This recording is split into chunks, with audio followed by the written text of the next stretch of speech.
Good evening. This is a meeting of the Groton Board of Education. It's a special meeting on January 28, 2026 at 6 o'clock. Our regular board meeting that was scheduled for January 26 was canceled due to snow, and that's why we're having this special meeting tonight. The first order of business is the Pledge of Allegiance.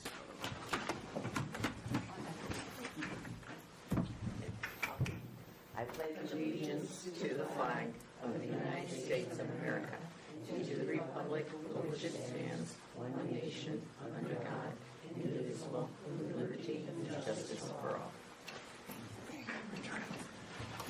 In attendance tonight, we have board members in person, Adrian Johnson and myself, Bev Washington, and online we have Sean Cochran, Mike Whitney, Jen White, Jay, and Dr. Ackerman. And also we have Assistant Superintendent Dr. Anne-Marie Mancini and the Superintendent Susan Austin and Sam Kilpatrick. And I don't know if you want to introduce the people in the room. So we have Miriam Ellen Reyes, who is RMMS principal, and she is shadowing me as an 093 UConn candidate. And Miranda, who is with Val because she is our liaison to militaries, and Jen Anthony and her team are going to present about the mentor program. This is the mentor team.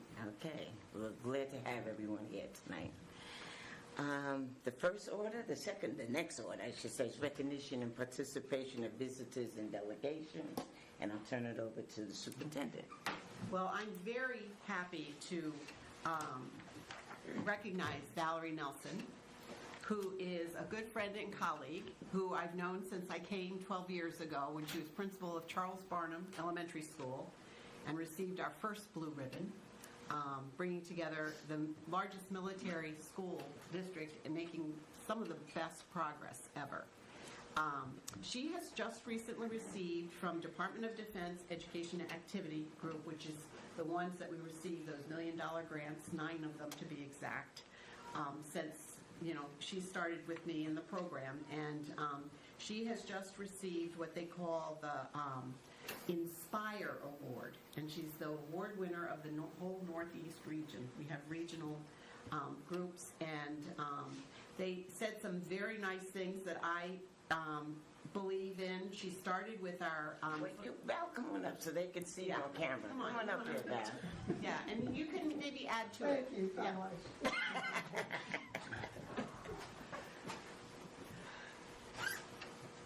The very first grant we received was the literacy grant, I believe, and that was over $1 million, and that one was really to start our work in literacy, and we made some great progress during that time with the grant. I know that we've moved on to do some things a little bit differently, but teachers certainly had some of the best professional learning ever.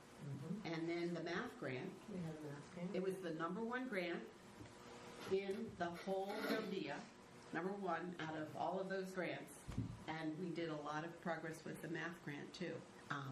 We're hoping that we can look for another one of those. Then you had the career pathway. We have currently the Career Pathways and the World Language Grant. And she has overseen all of these 4 grants as project director, and there's a lot of work behind project director as far as ensuring the professional learning, surveying teachers, collecting the data, reporting to DODIA 4 times a year, and then a final. And so it's been incredible work, and she's being recognized for it because she exemplifies the Inspire Award criteria through her transformational leadership in educational excellence and innovation. And as project director and implementer with the team in all of these DODIA grants, including the Groton Public Schools' most recent World Language Expansion Grant, Val demonstrates exceptional implementation and innovation practices. And they go on, I think I put it in a board note, and I'll make sure you get a copy of this, but we're just so proud of the work you do and continue to do for Groton Public Schools. Thank you very much. It's a wonderful place to work. Been here Tell us how long you've been here, Val. centuries. No. No, centuries. We leave traveling each time. They got you though right after college, and a lot of other people. I think Dr. Ackerman was part of that group that came to Groton, and you were also part of that group. There was a big group, Kelly. Yeah. Yes, and it's been a wonderful experience, and I love the job that we do, and I think the dedication to students and to learning is phenomenal, and I'm very proud to be part of Groton.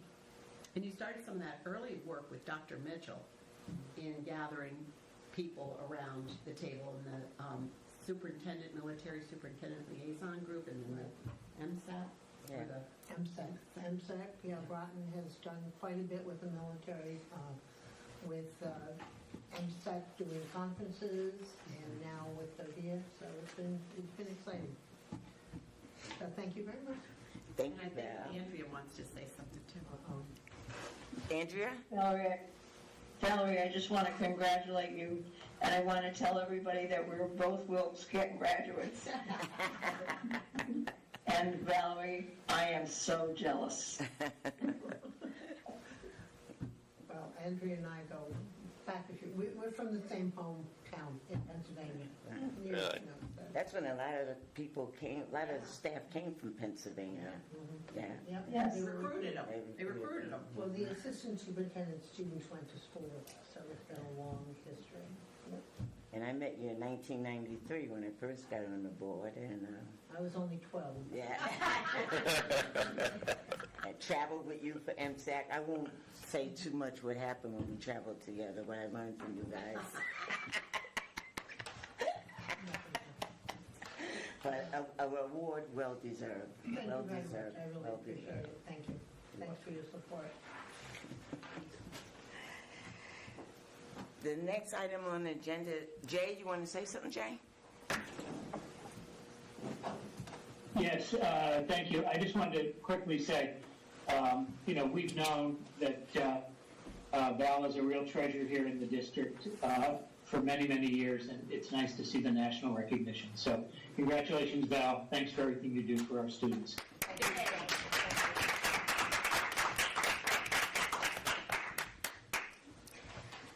Okay.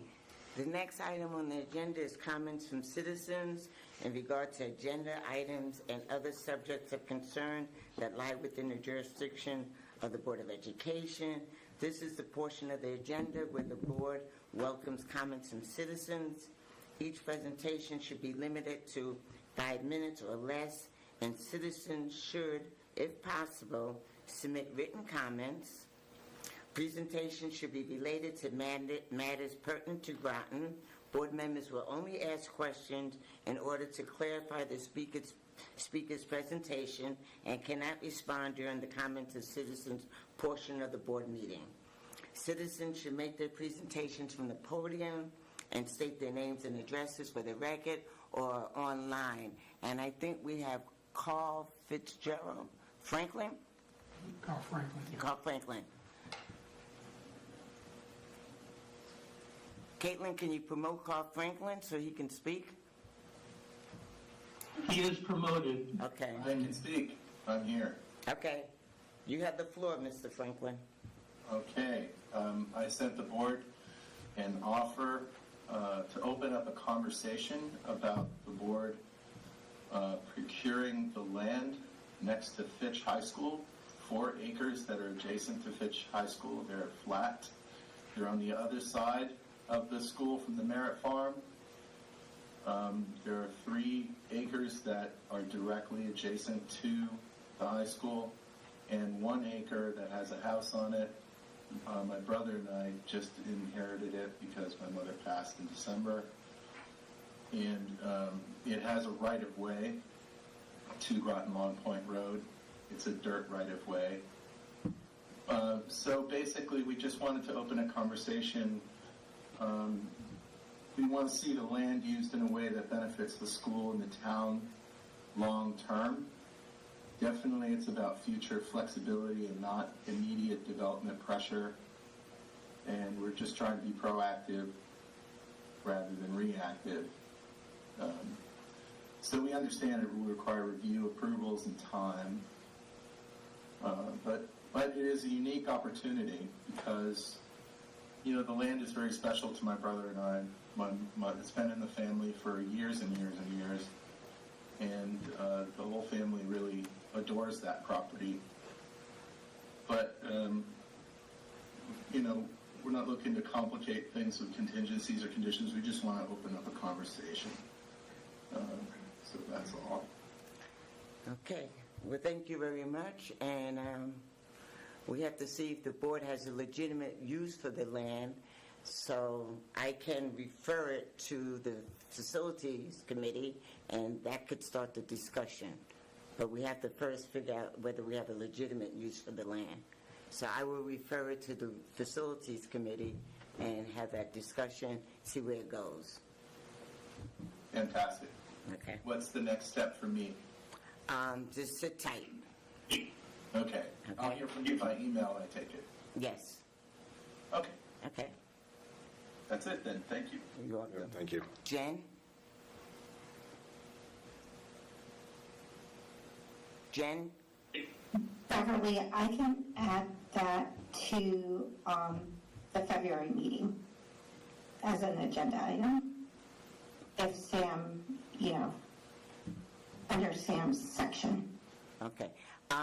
Before we do that, let's see if this is something that the board would like to really refer. I mean, I'll refer to and see if the board votes on it to move it forward. Okay, that's fine. Whenever it's ready to come over, we'll take it on. Okay. Any other responses to comments from citizens? Okay. No student report tonight? We do have Nolan on, and Winter was going to come on. I don't know if Nolan has been promoted to a panelist, but he can speak to us about Fitch High School. Thank you, Nolan. I didn't see. Hi, yeah.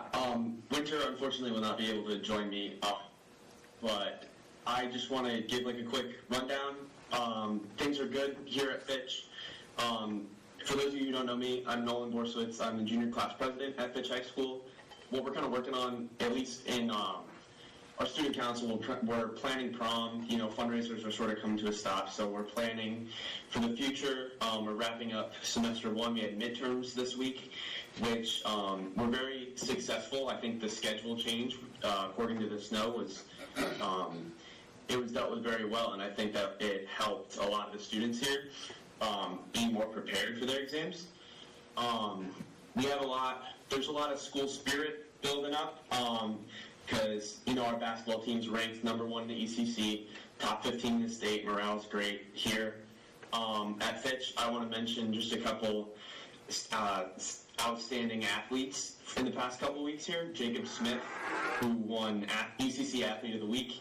He cleared 6'6" in the high jump and qualified for New Balance Indoor Nationals.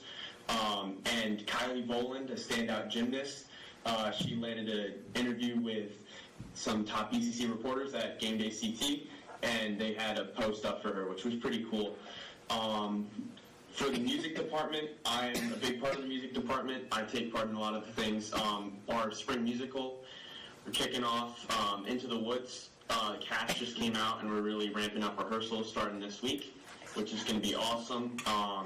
We've got our concert coming up in February, and we just had, I think 12 or 13 students participate in the Eastern Region's Connecticut Music Educators Association Festival, first weekend of January, which was a huge success at UConn.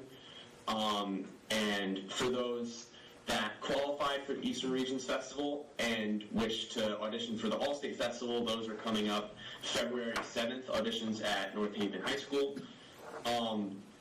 But yeah, with sort of in January coming off the long holiday break, it's kind of just driving forward. A lot of the stuff that we've been working on this month at school has just been pushing towards exams, and now those are over. They were a big success. I believe that our attendance rates were very high this month. I think over 90% in all the classes across the board. But yeah, it's a pretty good month up here at the high school. We got our morale's really building behind this basketball team, and we're looking forward to the second semester. Thank you. Thank you. We hit the 90-day mark. You'll have to see the video. It's great. Oh, You guys awesome. are all in it. Awesome. And so we're really proud of you. Now we have the next 90 days, and the home run stretch is even going to be better. Any questions for Nolan? Okay, moving right along. Next is Thank you, Nolan. Superintendent. Thank you, Nolan. You guys. Superintendent Administration reports. I'll turn it over to you, Susan. Okay. Well, I'm really pleased. Just quick privilege if I could. I did join the meeting at 6:05. It was after the roll call. Yep, I got it down. 6:05, right next to your name. Thank you. So I would like, this is mentoring month, the final steps of mentoring month.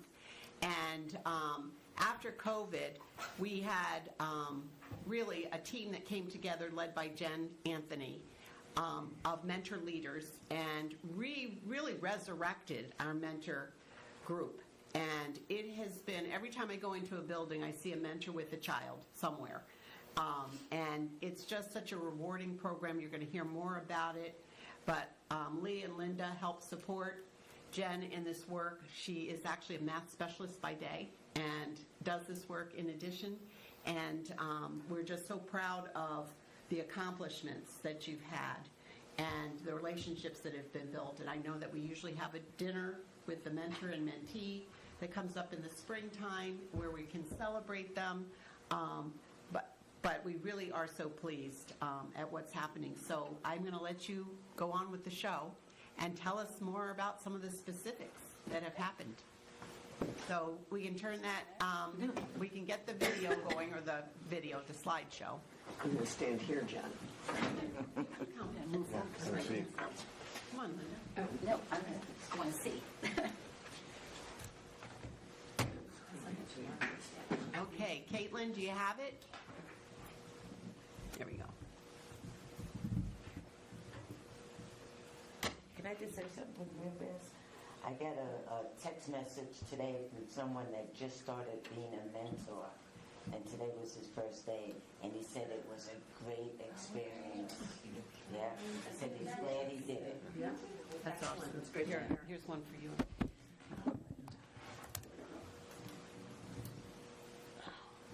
Goodness.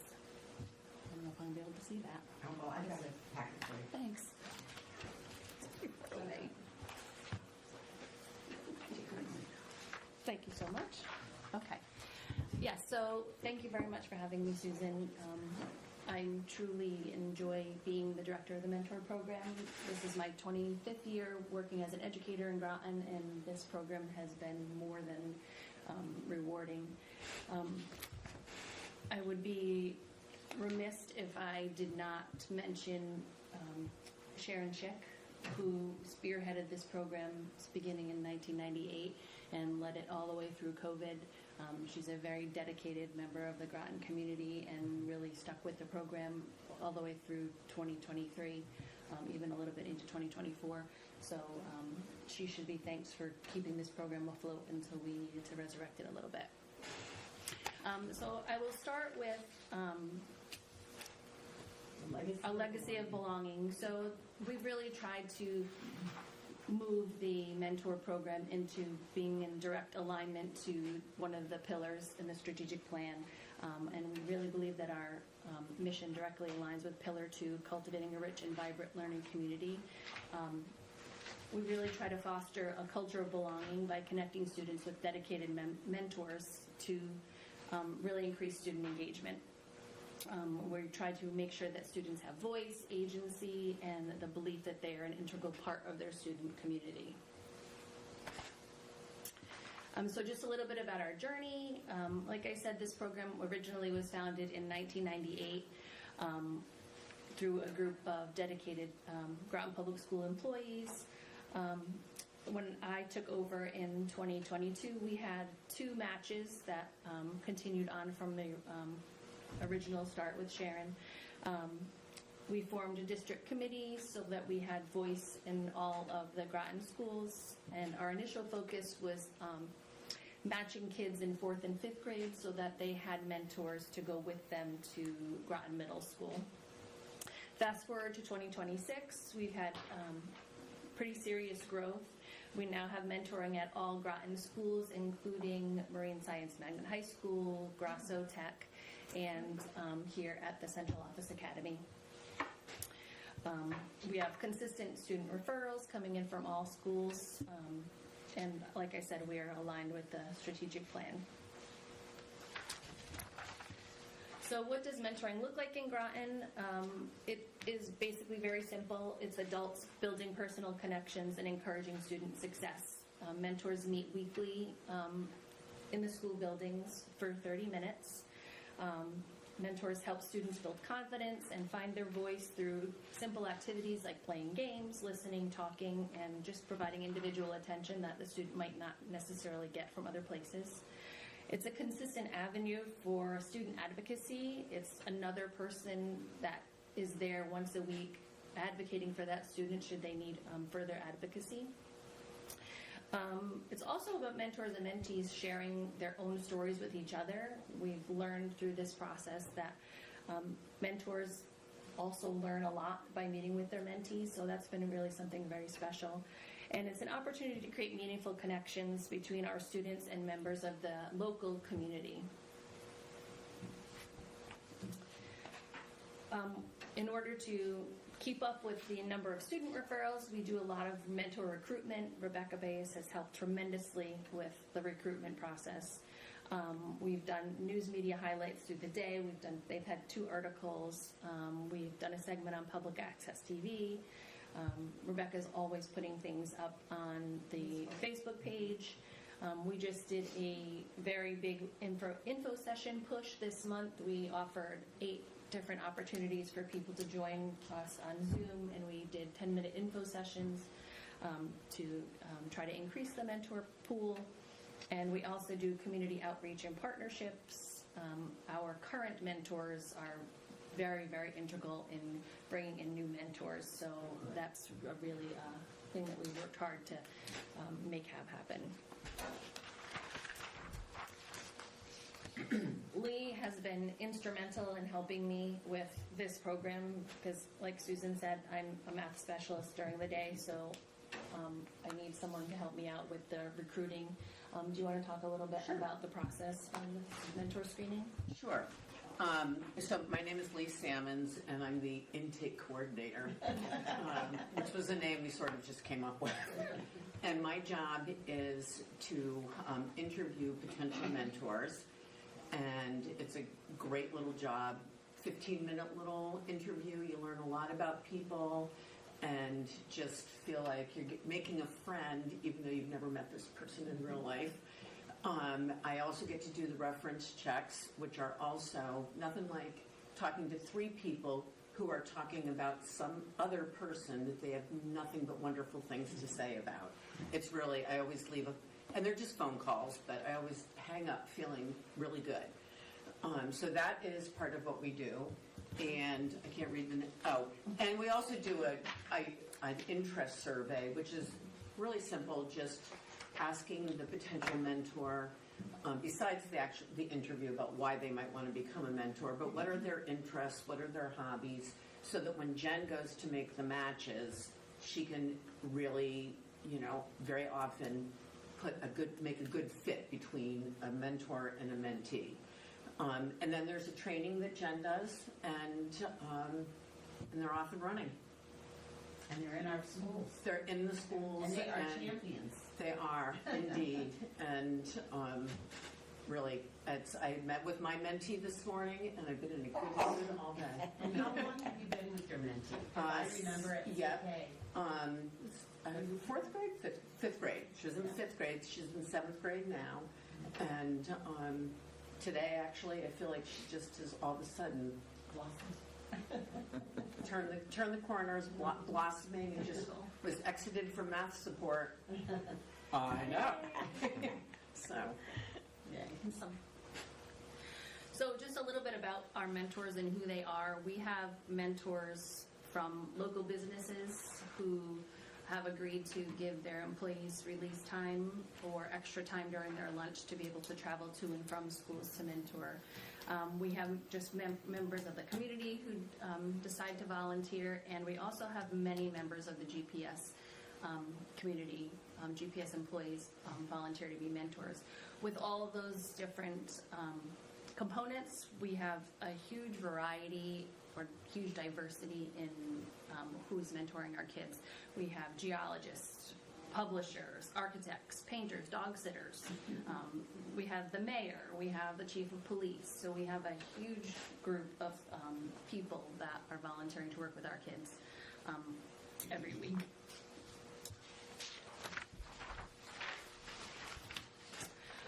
Student referrals. So students are referred to the program for a myriad of reasons. They could include improving attendance, to increase confidence, just build personal connections with their peers, and learn from positive role models. Most of our mentor-mentee matches work one-on-one. We have a couple mentors who meet with two children at the same time to build the peer relationship for a couple of kids who really struggled with making friends. We have several mentors who have taken on more than one mentee, which has been really exciting. And students are referred by staff members and as well as parents and caregivers. Mentor retention, we really acknowledge and value that our mentors give up a lot of time for this program. When they sign up, they are committing to at least one full school year of working with a student because we don't want it to be a revolving door. So we try to do things to help keep our mentors happy, besides the joy they get from being the mentor. So we established a community partners program where we reach out to local businesses and they provide gift cards. So we try to raffle one gift card off every semester to a mentor for their service. We offer an annual mentor dinner where the families get to meet with the students and their mentors, usually held at Fitch High School in April.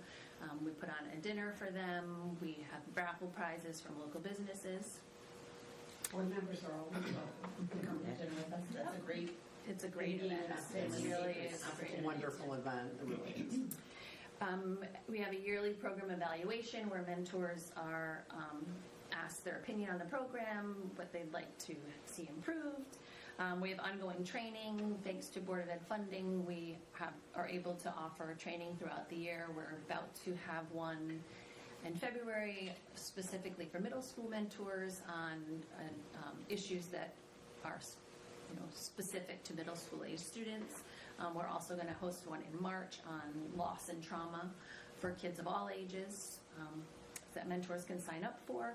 And we do frequent program updates. I send out an update at least once a month for mentors so they know what's going on in the schools, any days that maybe early dismissals or days off, anything that they might need to know about, just so that they feel like they're part of the school community. So I just wanted to share with you some of the data that we've collected about the success of this program. We've gone from 2 matches to over 70 active matches in the last 3 years. I think at last count we're at 73. We have 33 Groton Public Schools staff members volunteering to be mentors during their plan time or their lunch periods. And as of December 31st, we've already logged over 500 volunteer hours this school year. Like I mentioned, we always give our mentors a survey at the end of the year. We do the same thing with our mentees. So this is just some, the rest of this is some data that we've collected from them. But first I wanted to share, during the last 3 years, if you look at this graph, over half of our mentors that we have been with our students for more than 2 years.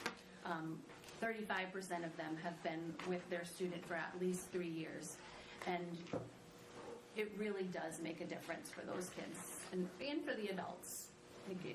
We'll talk a little bit more about that later, but as you guys, the retention rate of our mentors because of the experience is pretty high. We always ask the kids at the end of the year if they want to continue in the program, and as you can see, last spring when we did the survey, 94% of the students said that they wanted to continue on with the program and with the same mentor. Yeah. When we ask students if they look forward to attending school on mentorship day, which when we think of this question, we're thinking, is this inspiring kids to want to come to school on the day that they have their mentor? And overwhelmingly, 88%, then 87%, and last school year, 84% of them said they looked forward to 94. Sorry, 94% of them. Sell yourself short. 94% of them said they look forward to coming to school on the day that they're going to be mentored. And if you ask any of the kids, they will tell you exactly what day that mentor is coming, what time the mentor is coming, and they will know if the mentor doesn't show up, which very rarely happens, but they absolutely look forward to their mentor coming on that day. And just a little bit about family engagement. We mentioned the annual family dinner. At this point, that's the only time that our mentors and families get together. So in 2024, we got 40% of our families attended the dinner, and last year we were up to 70%. The families love attending. They love meeting with the mentors. So we're hoping to be able to have some other opportunities where we can get families and the mentors together.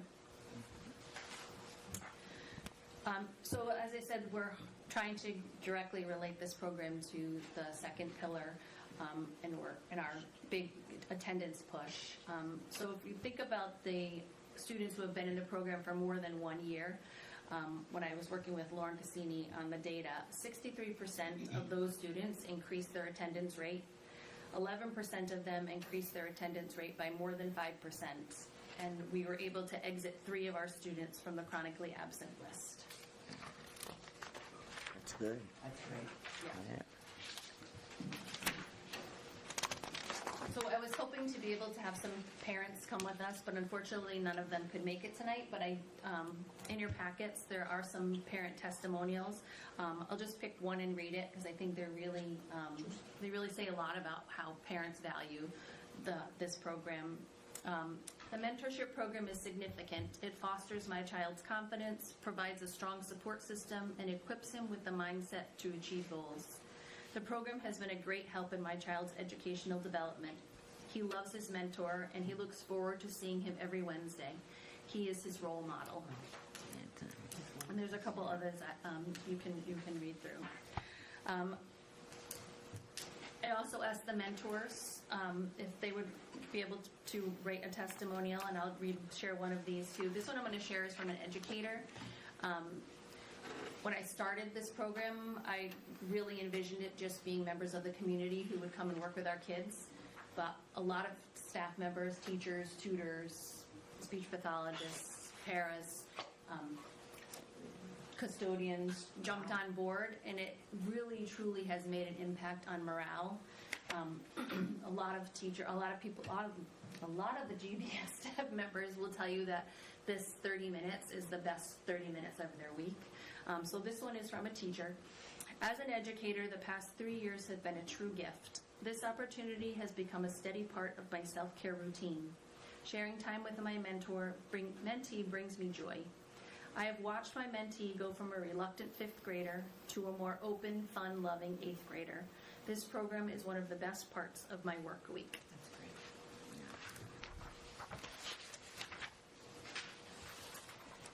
And we can't move on until we hear from our mentees. Here's a few things that they said about it. When asked about their mentors, I can talk to her about anything. My mentor makes sure I'm okay. She teaches me how to control my temper and keep my grades up. And then, of course, I learned that it's not much fun for the other player if you cheat at Uno.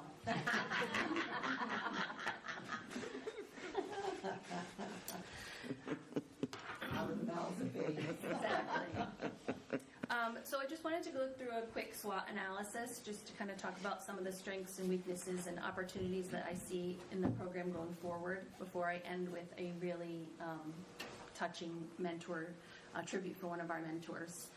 So when I think about strengths, there's definitely a mutual beneficial relationship, which is helping us to continue to keep our mentors. They enjoy the process just as much as the kids do.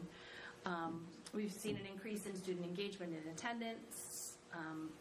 The funding has allowed us to do the professional development for the mentors, and also to supply add to our supplies.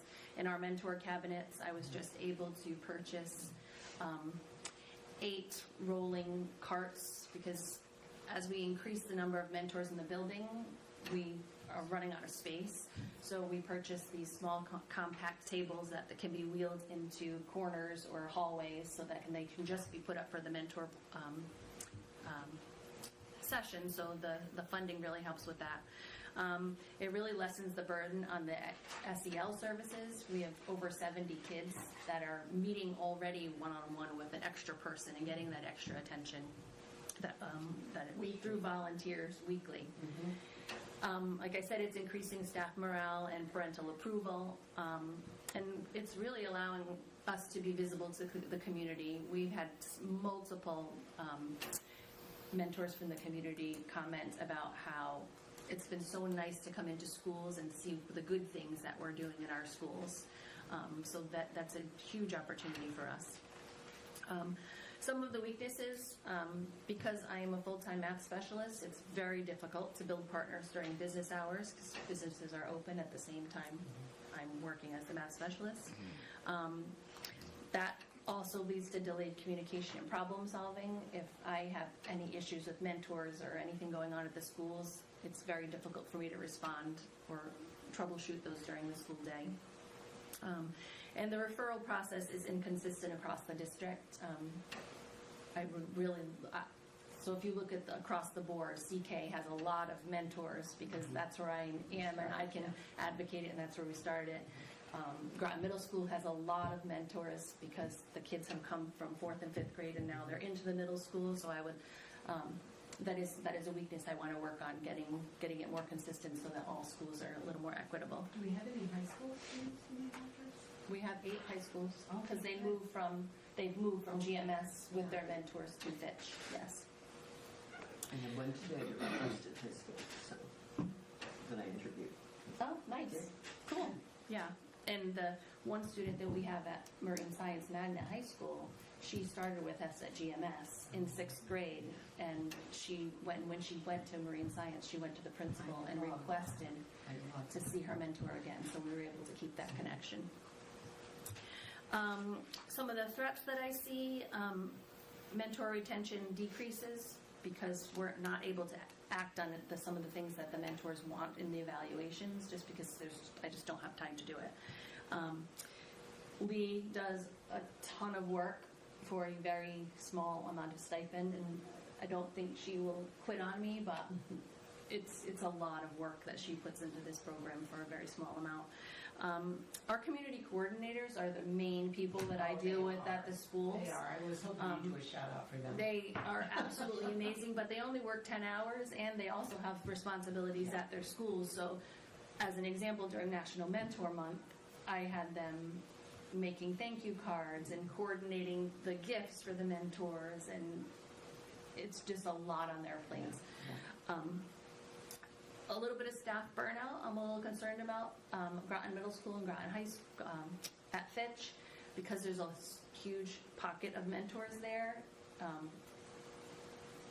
Marissa Gallo and Chelsea Courtwright take on the main responsibility for the mentors over there. Marissa she does all of the initial interviews, the initial meetings between the kids. She gets all their schedules together for me, and she does a lot of work that is not part of her school counselor job. So, and as the waiting list for mentees grows, there's a limited path for recruiting new mentors, because there's just not a place to, we need to figure that out. How smart of you to do those Zooms. Did you get some turnout for that? Yeah, we got 11 people to.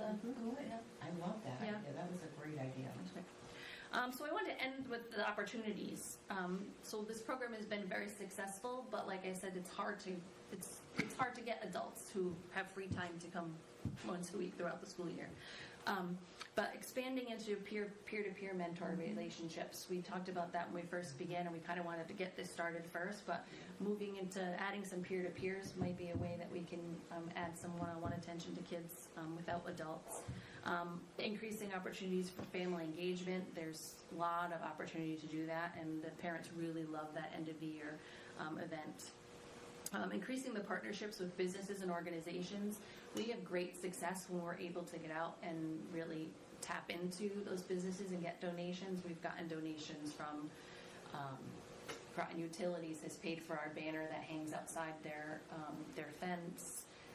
Paul's Pasta, Ryan's Pub. We just got a $150 donation from Daniel Packer Inn as a incentive for people to come to the info sessions. So just more opportunities for that. And enhancing the Career Pathways program. If we could figure out some way to specifically tap into community members who are more aligned to the specific interests of the kids. Chelsea and I have had conversations about that's another way that we could expand the program. And expand it even from our older kids. Oh, yeah. In a real way. Yeah. So I just wanted to end the presentation with this testimonial that I received without asking from one of our mentors who's been with us since the second month that I started this. She actually sent this to everyone at the business that she works at to encourage people to join the program.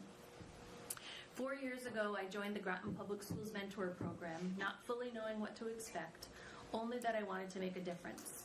I was matched with a bright, curious 7th grader, and since then, we've met weekly for about 40 minutes. Today, she's a sophomore in high school, and our bond has grown into something truly special. Our time together is simple. We play games like Yahtzee, Battleship, Connect 4. Sometimes we dive into art projects, but more often than not, we just talk.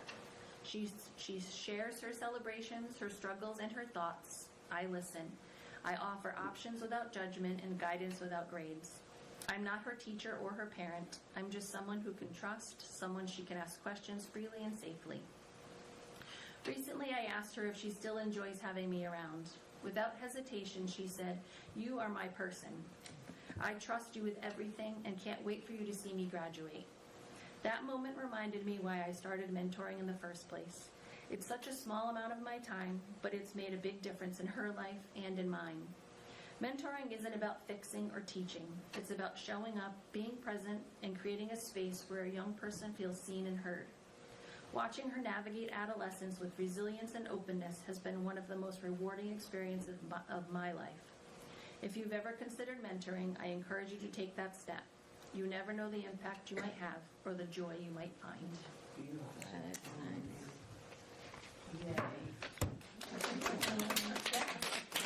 So that's the mentoring program in a nutshell, and we look forward to continuing working on it. It does. I've seen that testimonial half a dozen times, 8 times at least, because we read every time we did a training info session, and I get a little teary-eyed every time. Any comments from board members? Questions? I'll just say thank you for coming out and speaking. And these board meetings get long and drawn out. It's so nice to focus on something that's so positive for our students in all the difficulties we have. So it's really great that you guys do this and that everyone supports it. So thank you. Jen? Right. I just wanted to ask, and are there still some kids waiting for mentors? And maybe this is like an opportunity to request or like share the need. Yes, we always have a waiting list.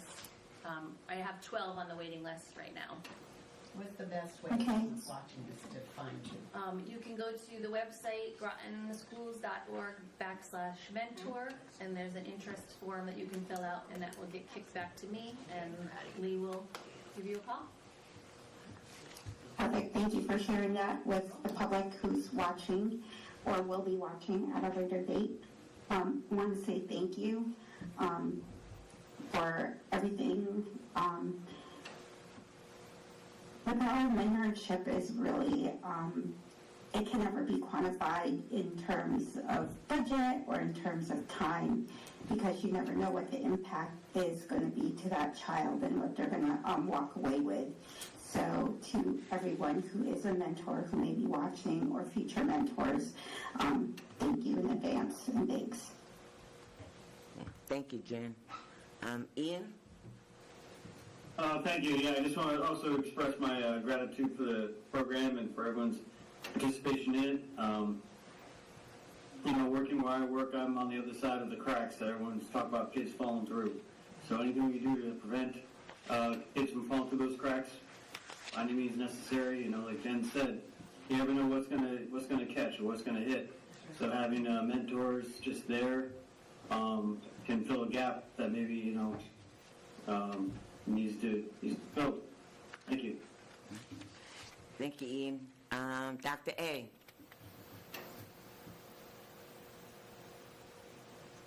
This is just a breathtaking endeavor, and I can't thank you enough. It's just something that is so human and so beautiful. Thank you again and again. Thank you for the opportunity. Yep. Thank you for coming tonight. We appreciate it. And we're here to support you. yep. And I'm trying to get my husband to be a mentor, too. Excellent. Yeah. Send them our way. So thank you. Jen, you want to give that information again so people know what to do? Just grab a mic. Sure. Yeah. One more time. One more time. Just go to the Groton Public Schools website, grotonschools.org/mentor. Thank you. And we have a whole mentor page, so that Yeah, that's we got the all mentor the page, directions, and we also put it on Facebook. Yep. I think there's actually a button on the main page also. There's a mentor section. I think that will you're take you right. right to Yeah, it. I think you're right. Did anybody that came with you want to speak? Anybody? Anyone else? Well, I've been a mentor for, Come up to the mic. Come on. just do it. Come on. I can do it, you can do it. I've mentored two different students. One is at the middle school now, one is in fifth grade, and I just have to say that anybody that is thinking, oh, should I or shouldn't I guarantee you that it's going to be the best time of your whole week. It's been awesome. And Linda, Jen and Lee, kudos for all the work they do. Believe me, it's a lot of work. I see it every day, how much work they put into it. So. Linda also came from Pennsylvania. University. And she spent her whole career here and was a math specialist, and now tutors math. You can't get rid So of me. that's what we call retirement around here. This is you in the picture, right? Oh, Yeah. Thank you so much. This is the highlight. Thank you, Val. Thank you. Thank I you. see it, yeah. You too. Thank you. You too, Val. Thank you. And I'm just going to do a quick shout out for Rita. She's actually still here. She's finishing up the audit of 2025 before the end of January so she can file her EFS report for the state. And so she's just marching forward, really worked with a brand new team of talented young people to put together our budget book. And I'm hoping you won't find really any inaccuracies like we have in the past. It ended up turning out really beautiful. And, beside, all of this, and we had a very busy week with payroll, and we had to copy all those W-2s for the first time because we weren't able to just send them out electronically like we had done in the past. So she has really done an amazing job leading this group and getting all these things ticked off on that checklist. And so I really appreciate her, and I think we all do. Yeah. So. In fact, I had something nice to say about Rita also. Oh, okay. Because I'm hearing stuff in the community about her. And I just want to say compliments to our finance director, Rita Parsek, for giving direct answers to questions, using her previous experience before coming to Groton to improve the business office, and seems very knowledgeable in finance. Also, thank you for all your hard work and that of your team for preparing the budget book. I'm so happy that you focus on accuracy other than speed, because if there was mistakes, a lot of mistakes, board members would be complaining. So I'm glad you focus on getting the budget book correct before you gave it to us. I know it's not going to be perfect, but at least you focus on getting it correct and then gave it out to the board. I know it's a couple of days late. Some board members were not happy, but that's the way it is. I'd rather have an accurate book than to receive it early, and there's lots of numerous mistakes in it. So thank you, Rita. And I'm hearing this from the community, too. They listen to our board meetings, and they're very impressed by you. So thank you very much. And also her teamwork with all the directors and the principals, making sure everything was right. Lori looking at those FTEs over and over and over again to make sure we got them down. So really hopeful this season. All right, next time, Director of Facilities, you're on. Oh, great. Good evening. I guess I have about 3 things to report on tonight. So the first item is the state-required testing of our HVAC systems. And the state has deemed that we do 20% of our schools each year for 5 years, and then again it's going to roll right back over, so we'll start again after 5 years with the schools that we did in the first year. We're in the second year of that now, and we're doing the testing at Charles Brown School and Mary Morrison School. And so Fuss and O'Neill is the company that we're working with presently, and they came last week and mapped out and recorded the equipment, and I'm just waiting for a date on the actual testing that we'll be doing in those 2 buildings. So as soon as I have those dates, I'll share those with you. I also wanted to report that Mr. Varner, Charlie Varner, our custodial supervisor, has been around to all of our schools and has spent a lot of time making sure that all of our AEDs are updated. And so he reported to me yesterday that the expiration date on all of them now throughout the school district in each building, the new expiration date for the adults is May 5 of 2027, and the student or children's AEDs are June of 2027. So they're all updated. There was some older equipment that he got rid of, but the ones that are in the schools are ready to roll. So hoping that we don't have to use them, of course, but they are up to date.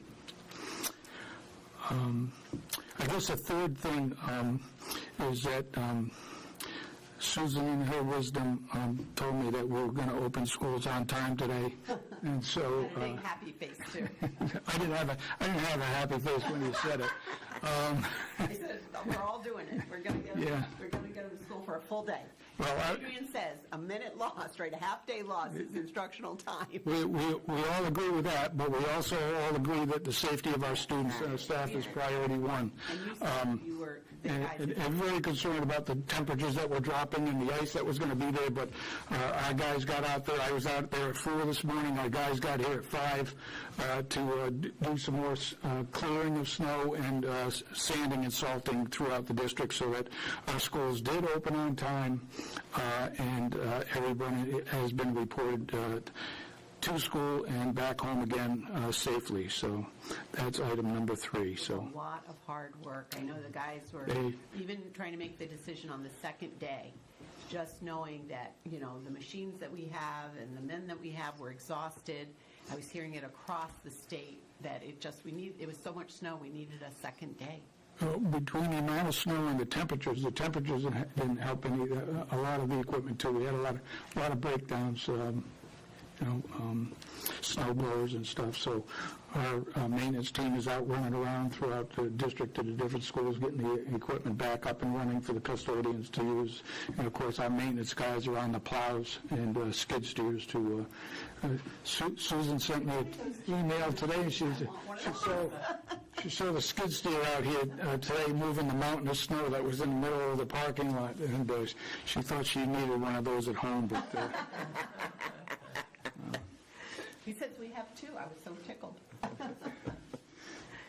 Anything else, Sam? No, just happy to answer any questions if anybody has any. I think Sean does. You're on, Sean. Yes, Sam, thank you. My question was around the equipment and how everything went with the snow recovery. You had mentioned some issues around there. Did you allocate or ask for money in the budget to work on or improve whatever you need within your equipment? Yeah, yes, that's included in our budget for next year as well. Belts break on snow blowers, that sort of thing, if it gets a chunk of ice in there or something like that. Of course, our snow plows, one of our sanders broke down this morning, but machinist that we have, Dave Zazurski, was able to get that back up and running again. It's just it's rewarding work, but it's very busy work and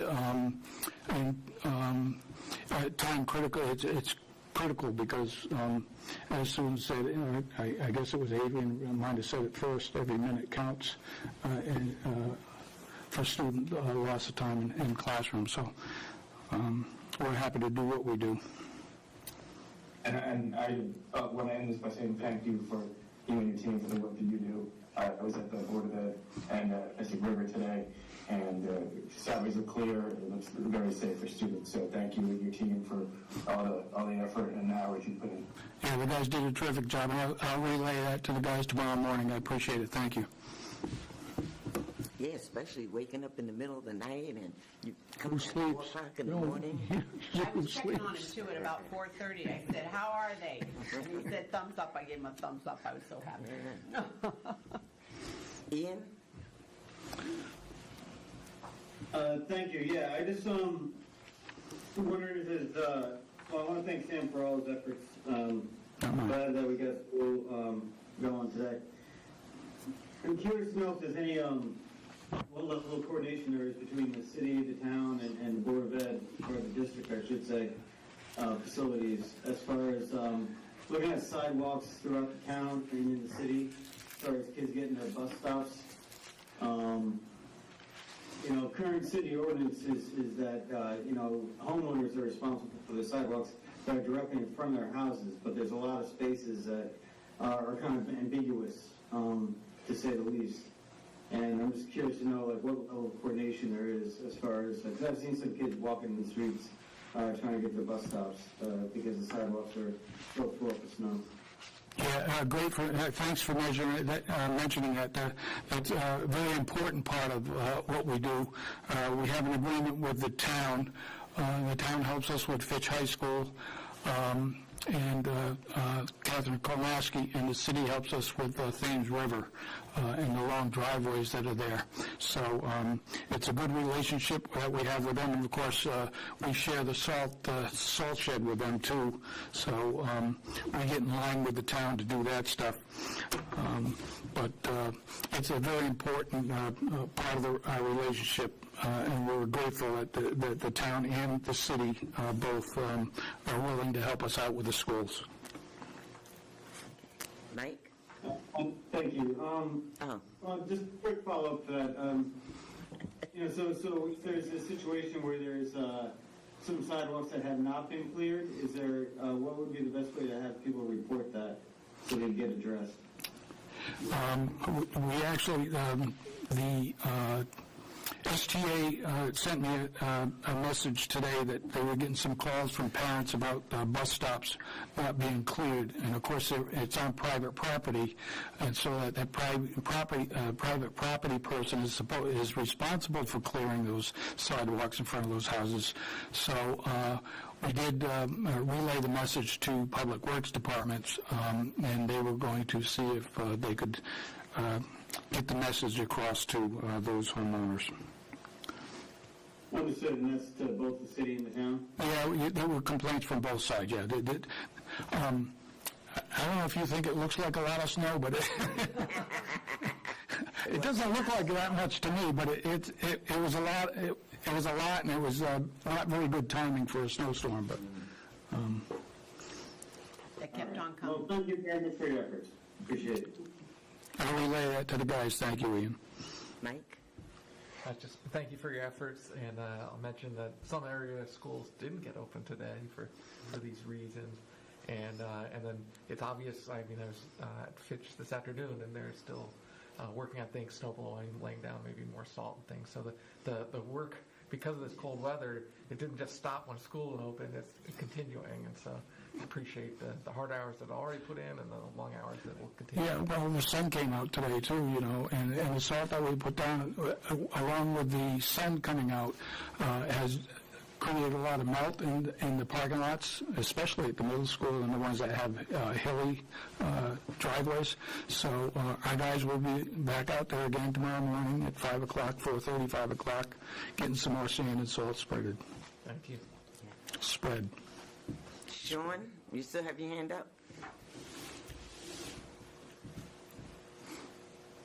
Okay. Jay? Sorry, I lowered it.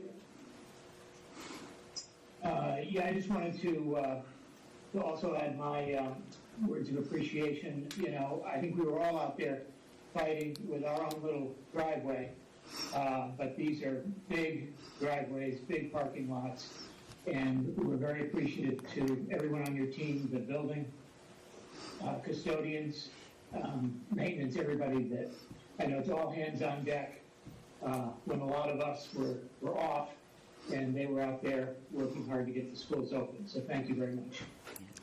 Thank you. Okay, and you have my thanks too. Ditto for what everybody else said. You're welcome. Okay, moving on. We have committee reports. First is policy. Yes, thank you. We met, I forget what day, but it was in January, maybe the 19th. And we went over several policies. Credit for work experience, that's a state-required policy that we don't really have, but there has been some, this would be at the high school, and there's been some examples of that already, but they'd really like a governing policy. That's not coming to us tonight because we're still looking at that. And then 2 finance-related policies, one on purchasing and one on transfer of funds, and the changes are reflective of a combination of the insights of our new finance director and as well as responsiveness to the operational review. Those also, that's a work in progress, and those won't come before us tonight either. The one part that we did talk about at the last meeting that will come tonight is new business, is rescinding 6163.1 library materials selection, and you just have to wait and find out what that's all about. That's coming from our new chair of policy, Mike Whitney here. All right, curriculum. Mitch, you're on, but did you meet? Okay. So curriculum is meeting on February the 1st. 3rd? Yeah, no meeting, no report yet. Okay, thank you, Mitch. Finance and facilities, Jen? The meeting in January was canceled. Our first meeting will be Tuesday, I believe it's February 3rd at 6. Okay, thank you, Jen. Communications, Jay? Yes, communications meets quarterly now. We reported the December meeting at the last meeting, and we'll be meeting again in March. Okay, I don't know about other, so I'll leave that blank. Athletic fields, did you find out anything, what happened at the meeting? We had a meeting here, so I wasn't able to attend. I don't think Mitch was either. I haven't checked back yet. Okay. Mitch, did you find out anything, what happened at the athletic fields meeting? No, I did not. Okay, that's okay. All right, next is Learn. Learn met on January 15th. We had a new board member orientation. We discussed vacancies and hiring and the new Para Pathway State Test. Discussion of building project on Daniels Avenue and Waterfit. We discussed the key legislative priorities, our magnet school funding, and teacher residency program. We have somebody in our program. We've had one every year, but this year we didn't have it in the budget. We have someone interested who from Groton, and we're certainly encouraging him to continue, and he'll probably be placed, though, in a different district. We said, just come back to us sometime. Okay. Learners participating in 2 statewide focus group on identifying key educational issues. One group, convened by RESC Alliance, includes reps from CABE, CASP, CASBO, CERC, and CONCAN to help shape a legislative agenda for the upcoming biennial session.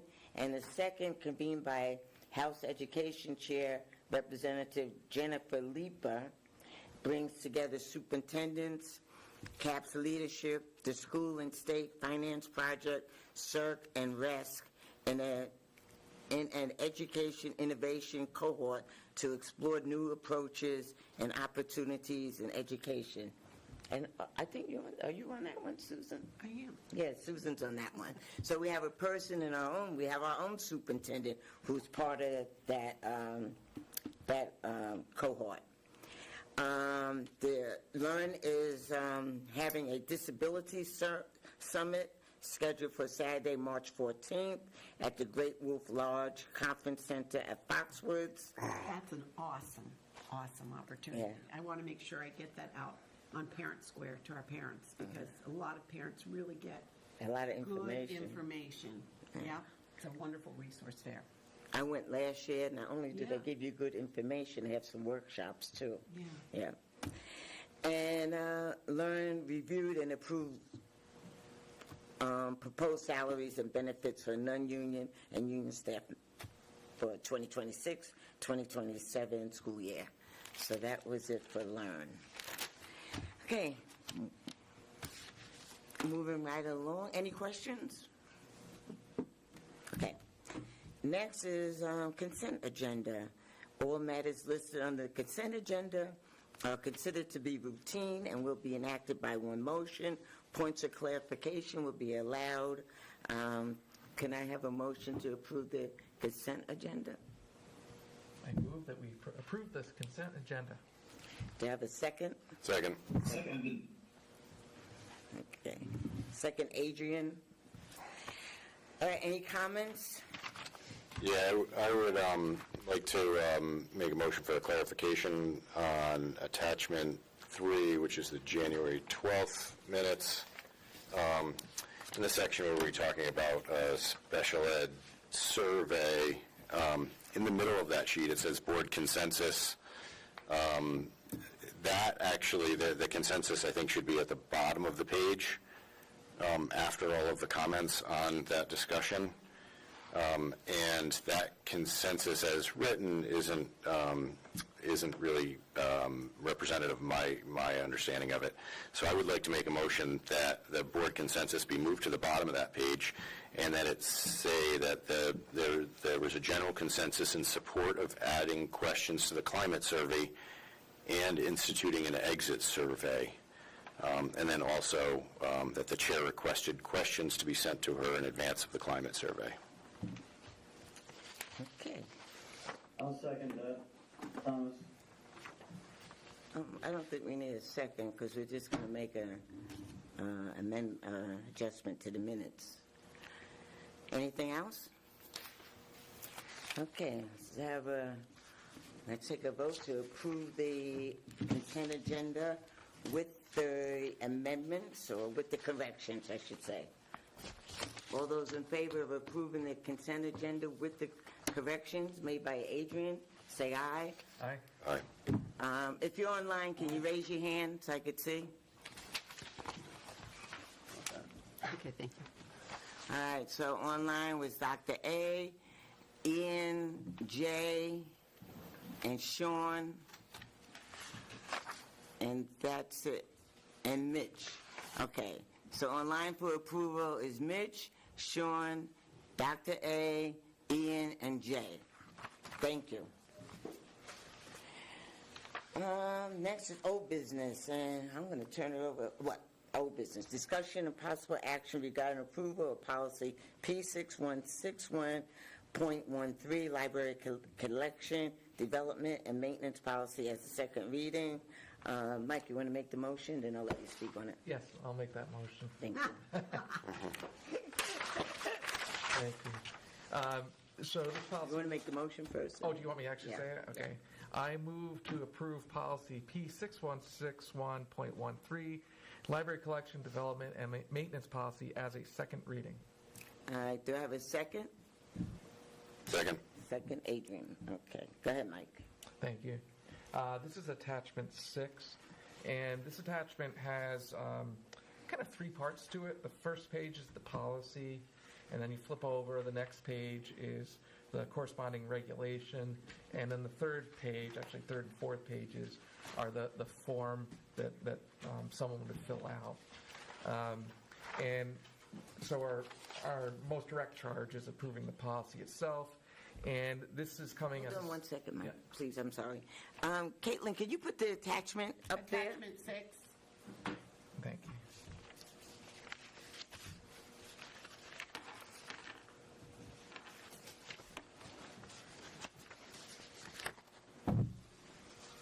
Caitlin, are you there?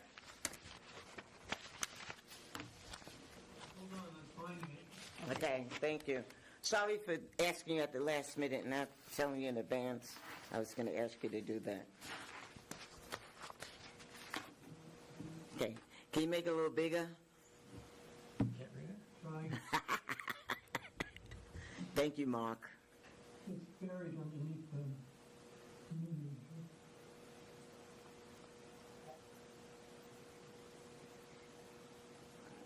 There you go. Perfect. That's great. That's getting better. You can make it a little smaller. There you go, that's good. All right.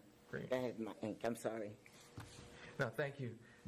So this is coming as a second reading, unchanged from when you saw it the first reading. We didn't have any recommendations when it was approved for the first reading, and policy committee didn't do anything else.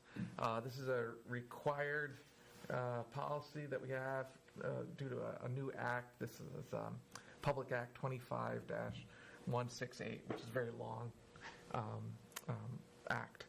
So we're required to have this, and the wording and the regulations meet the requirements. The one thing I just noticed tonight is it's missing the legal reference at the bottom of this page, and the legal reference is Public Act 25-168. And if we need to put that in, it's in the next policy as well. So What is it again, Mike? it's PA 25-168, and it's if you want the name, it's a long one, but it's an act concerning the state budget for the biennium ending June 30th, 2027, and making appropriations therefore and provisions related to revenue and other items implementing the state budget. Wow. That's a big one. That's a mouthful. That's right. So, I get paid by the word on that title.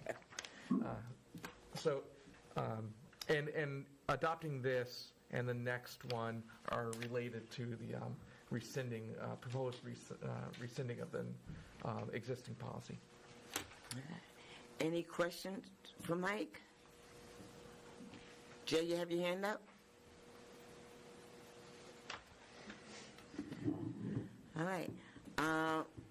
All those in favor, and if you're online, can you raise your hand if you're in favor of approving policy P6161.13, library collection, development, and maintenance policy as a second reading? Okay, Dr. A is in favor, Mitch, Ian, Sean, Jen, and Jay, and 3 of us. So that passes unanimously. All right, next on the agenda is discussion and possible action regarding approval of policy P616.14, library display and program as a second reading. Mike, you want to read the motion? Yes. I move to approve policy 6161.14, library display and program as a second reading. Do I have a second? Second. Okay. All right, Mike. This one's tied into the last one. It's required by the same act, and you can see the legal reference that the other policy will have as well. This was passed passed in the first reading, And then the second reading that we're looking at is the same draft as before. Okay. Any questions for Mike? Not? Sean, you have your hand up?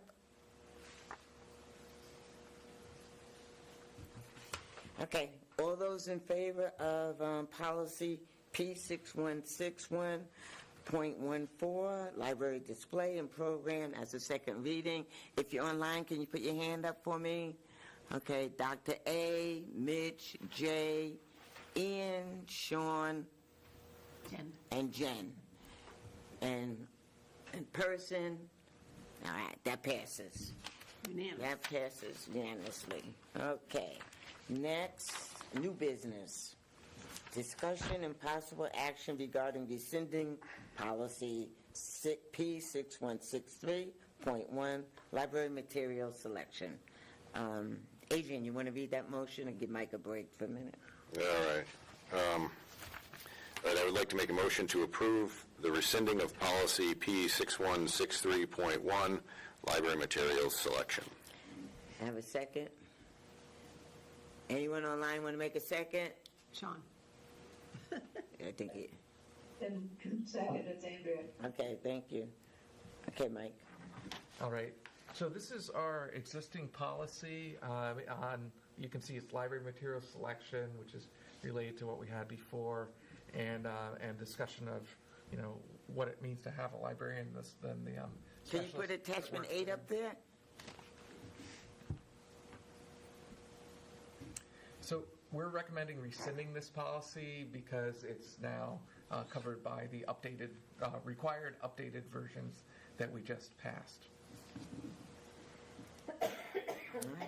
So in many ways, we're ahead of the game. And even though the wording's similar, that Public Act really wants things exactly as we have passed them. And so we should rescind the old version and have the new version. And why they changed the numbers on the policy, I'll never know, but that's how it goes. Yeah. Any questions for Michael? All right. All those in favor of approving rescinding of policy P6163.1, library material selections. Online, we have Dr. A, Mitch, Ian, Jay, Sean, and Jen. And in person, I approve Mike and Adrian, so that passes. Okay, thank you, Mike. Thank you. We crossed things off our referral list. Yes, yes. Ian, you have a question? Okay. No, this is the end also. Okay. Next is discussion and possible action regarding recognition of School Counselor Appreciation Week. Anyone online would like to read that motion? No? Well, I'll read it. To recognize February 2nd, 2026 through February 6th, 2026 as School Counselor Appreciation Week, and to direct the Superintendent of Schools to send a letter of appreciation to school counselors. Do I have a second? Second, Andrea. Okay, thank you, Andrea. Any discussion? Happy to do so. The reason I didn't read it was that I don't have my packet in front of me. Ah, that's okay. That's okay. And I just wanted to double down on that. The counselors are just so invaluable to all of our students, and I appreciate everything that they do and did for me and our students when I was in Groton Public Schools. So thank you again and again. And ditto what Andrea said. Thank you to all the school counselors. All right, next on the agenda is letters, communications, and comments by board members on meeting items and any other items in their jurisdiction. Anyone have anything? Yeah, I do. Go ahead. All right, couple of things. I'd like to bring up the budgetary support that this board gives to paraprofessionals. It was a year ago in the budget sessions when paraprofessional compensation was brought up. And I feel the board is overdue on discussing this compensation in whatever form that takes. So I just think it's time for us to talk about that. Second, as we enter the budget session, I want to address the board's significant financial commitment to the International Baccalaureate degree program. Well, the value of the IB curriculum in itself is not in question, and my own question, I should say. We must look at the return on investment for our district. Currently, there's a stark disparity on how we fund advancing academics. While a grant covers our AP testing, there's no testing and very high success, and there is very high success in ECE and CE classes. The district is directly funding IB testing. Furthermore, the data suggests that the funding is not yielding the success that we had hoped for. Last year, less than 10% of the IB exam scores were high enough to earn credit at any of the Connecticut state universities. And over the past 5 years, an average of 7 students have earned the IB diploma each year. And we're graduating a total of about 250 students. And that's the average per year. And then last year, the IB sections averaged just 11 students per class over, it was either 19 or 20 classes that we held for IB classes last year, while the AP classes averaged 19 students per class. While the students in the program certainly value their experience, we are essentially funding a private school model for a very small percentage of our population. By dedicating such a large portion of our discretionary budget to this program, we are limiting our ability to support other students and departments that are in desperate need of resources. I'm not proposing that we eliminate IB classes, only that the board weigh the high cost of the diploma program against its actual outcomes and consider if these funds could be more equitably distributed to serve the broader student body. Thank you. I think the negotiation is not on the calendar, but negotiations will be meeting on February the 3rd, right before the Finance Committee. So negotiations will be meeting at 6 to talk about the paras, and then Finance and Facilities are going to meet at 6:30. All right, is that on the agenda? Sorry, not on that. On what agenda? We're talking next week. We're talking next week. The negotiation's going to meet a half an hour from 6 to 6:30, and then Finance and Facilities will meet. All right. Because 3 members on negotiations are on Finance and Facilities, so it just made sense. And we to do did that way. just put in an MOU for compensation for the mentor program for the paras that they have really appreciated. So in every building, there's mentors to work with our new paras, and it's a year-long commitment. Ian, you have your hand up? Yeah, thank you. I just want to express my support for what Adrian said as far as taking a critical look at how we allocate resources for the IB program and the diploma program versus maybe just some individual classes. I think we're overdue for a recalibration. Also, I did get some words that the front sidewalks at Fitch there's some cracks and some broken curbs that will need some attention at some point once we get back down to get towards spring, I imagine.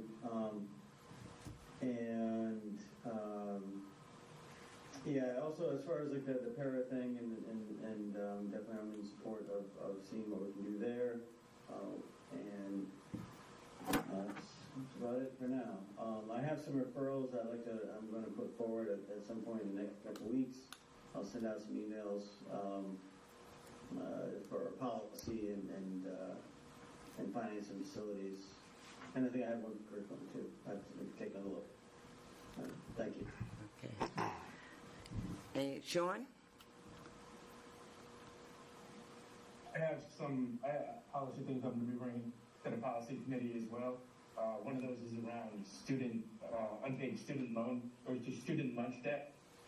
The district currently has a large, significant number that is owed from parents and students for unpaid unpaid student lunches. This is becoming an issue. I know it's been an issue in years past, but I'm going to provide the board with some information over the next few days, as well as a recommendation to the policy committee to review the policy. Okay. Mike? Yes, just a comment. Sometime during the budget process, if we could dedicate a discussion time about the non-lapsing fund and potentially the DODEA supplemental funds, because I think at some point in the process, as it goes forward, someone will look to those pools of money and wonder how they're going to be spent, why they can be applied to, or how they could be applied to next year's budget.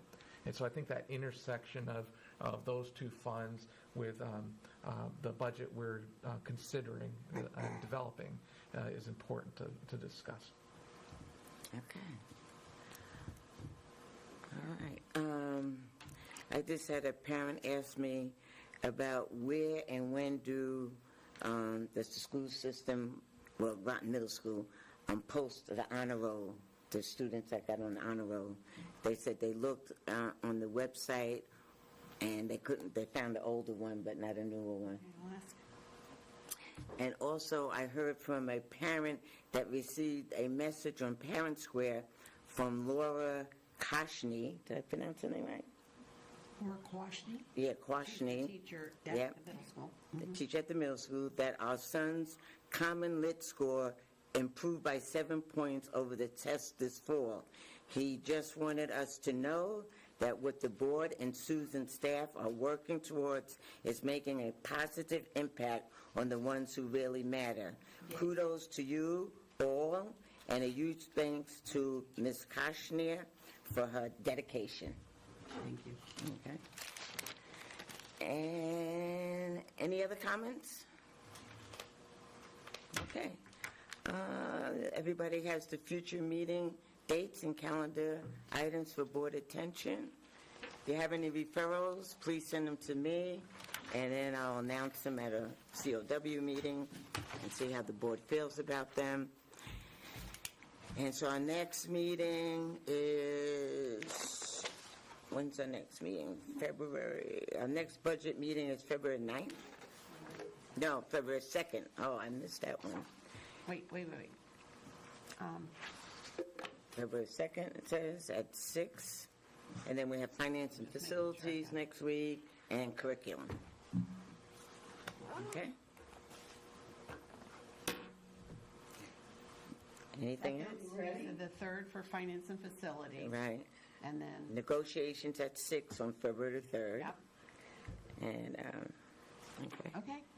Mitch, that's for you too, because you're not on finance and facilities, but you're on negotiations. So hopefully you could come on Tuesday, February 3rd at 6 o'clock for negotiations. Well, I've also got, I believe, a curriculum committee meeting on February 3rd. Oh, okay. At the same time. Am I right, Anne Marie? Yeah, you're right. You're correct. All right. Well, sorry about that, Mitch. I don't know, now unless you want to start at 6:30. Unless you want to do finance and facilities first, and then we can do that after. Oh, yeah. Negotiations. All right, we can. Because Adrian, you're with us anyway, for Yeah. finance and facility. Would that work out better? And you could even zoom in with us, Mitch, if we did it more like 7 after your curriculum meeting? Sure. Will that work? I'm trying to think. I don't who know else if you is can there. Zoom, right, for negotiations. I got to find that out. Anne Marie, are you good with that? I could be flexible with whatever works, but if it's easier, I'm happy to move our meeting to later. 6:30? Sure. Who else is joining you? Ian? Mr. Brown and Assistant Principal Singleton. They probably can. Yeah, if I let him know now, Let's keep it this way, and I'll move the meeting to 6:30. now, if he shows up in person, though, he's got to zoom in on this one. Yeah. Now let's see. I don't know. We'll figure it out. We'll figure it out. Okay. Sean and I and Susan, one last thing. Sean, myself, and Susan went to the Cave Legislative Breakfast on, when was that? January? January, yeah. January.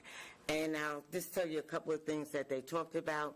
They talked about making special ed an entitlement program, something like Medicaid, and because there's always a problem with special ed, it's always running in a deficit. So some of the senators, and I don't know, reps, would like to see it as an entitlement program. Will it happen? Who knows? But that's what they're shooting for special ed, because the feds only the feds are supposed to give 40% for special ed, but they only pay 6%.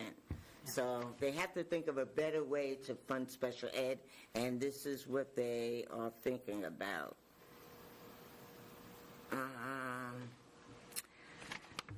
What else? They talked about start looking at how property taxes pay for education. Is that the best way to pay for education? Through property taxes? Is there a better way to do it? Because it's always a debate. They talked about, if not, they talked about the Alliance District, and we might lose some money, but hopefully we don't. No, Hopefully we move forward with being an Alliance District. And Always talk. and something we just talked about today with the GEA, getting rid of the 45% rule with retired teachers Yes, working. so in other words, you could have a retired teacher who could come back and maybe teach full-time instead of 45%. That might help us. Police do it all the time. They'll retire from one place and they'll go work at another, That might help us find more teachers, especially special ed teachers. especially special ed teachers. And EV busing, you know, we're supposed to have electric buses Like in 5 by years. 2030, well, they don't think that's going to happen, so they're trying to push it back 5 years, but we'll see what happens, because that's not going to happen by 2030. It's much too expensive. It's like, what, $400,000 a bus? School district, everybody was, at the breakfast, was complaining Yeah, that we that's all- not going to happen. That's just a bus, not. Yeah, right. So they're trying to push it back 5 years. I don't even know if 5 years is going to do any good. And that's about it. Sean, you want to add anything?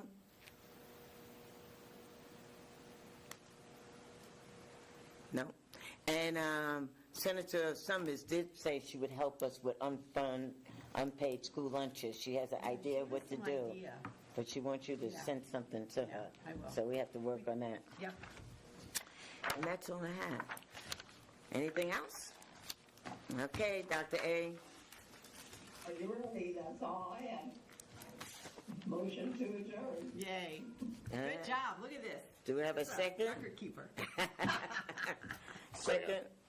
Adrian? Yeah. Okay, we are adjourned at 7:37.